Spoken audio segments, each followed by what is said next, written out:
नमस्कार, मी करणसिंह पवार. आपण पाहता एलएस मराठी. बुलेटिनच्या सुरुवातीला घेऊयात वेगवान बातम्यांचा आढावा. दोन्ही राष्ट्रवादी काँग्रेसमध्ये आघाडीबाबत वेगवान घडामोडी होत असताना बारामतीत शरद पवार, अजित पवार आणि सुप्रिया सुळे हे तिघे गौतम अदानींसोबत एका कार्यक्रमासाठी एकत्र आले. आर्टिफिशियल इंटेलिजन्स कार्यक्रम संपन्न झाल्यानंतर शरद पवारांच्या निवासस्थानी स्नेहभोजनाचा कार्यक्रम पार पडला. स्नेहभोजन झाल्यानंतर उपमुख्यमंत्री अजित पवार पुण्याच्या दिशेने रवाना झाले. शरद पवारांची चर्चा झाल्यानंतर अजित पवार यांनी गौतम अदानींसोबत चर्चा केली. अदानींचं भाषण संपल्यावर मंचावर शेजारी बसून अजित पवार यांनी गौतम अदानींसोबत संवाद साधला. यवतमाळच्या पारद शेत शिवारातील विहिरीमध्ये बिबट्या पडला. घटनेची माहिती पुसद वन विभाग बचाव पथक आणि पुसद वनपरिक्षेत्र अधिकाऱ्यांना देण्यात आली. वन विभागाच्या अधिकाऱ्यांनी तात्काळ घटनास्थळी धाव घेत बिबट्याचं सुरक्षितरित्या रेस्क्यू केलं. उपचारानंतर बिबट्याला पैनगंगा अभयारण्यात सोडण्यात आलं. सांगलीच्या वाळवामध्ये नारळाच्या झाडावरून बिबट्या खाली उतरताना शेतकऱ्यांच्या नजरेस पडला. या घटनेनंतर परिसरातील नागरिकांमध्ये भीतीचं वातावरण पसरलंय. वन विभागाने तातडीने उपाययोजना कराव्यात अशी मागणी शेतकऱ्यांनी केली.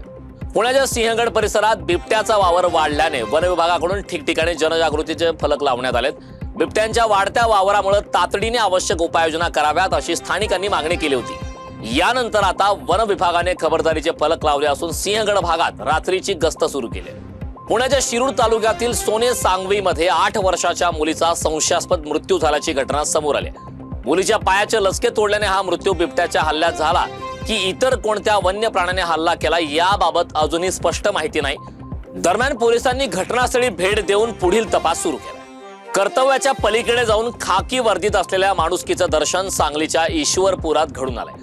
ईश्वरपूर पोलीस ठाण्याचे पोलीस अंमलदार जयवंत पाटील यांनी स्वतःचा जीव धोक्यात घालून कृष्णा नदीत बुडणाऱ्या एका वृद्धाचा जीव वाचवलाय. हा थरारक व्हिडिओ सध्या सोशल मीडियावर मोठ्या प्रमाणावर व्हायरल होत आहे.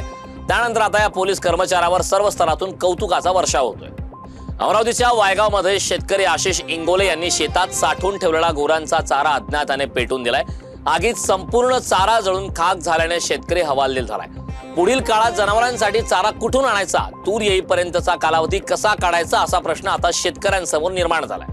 पुण्याच्या इंदापुरात पुणे सोलापूर राष्ट्रीय महामार्गावर मालवाहतूक ट्रकचा भीषण अपघात झालाय. या अपघातात सुदैवाने कोणतीही जीवितहानी झालेली नाही, परंतु मालवाहतूक ट्रकसह रेल्वे मालाचंही मोठ्या प्रमाणात नुकसान झाल्याची माहिती आहे.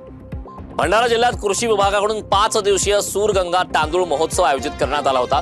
5 दिवसाच्या या महोत्सवात सुमारे 15 लाखांच्या 200 क्विंटल तांदळाची विक्रमी विक्री करण्यात आली. सोबतच मसाले, कडधान्य मिळून सुमारे 18 लाखांची विक्री झाली.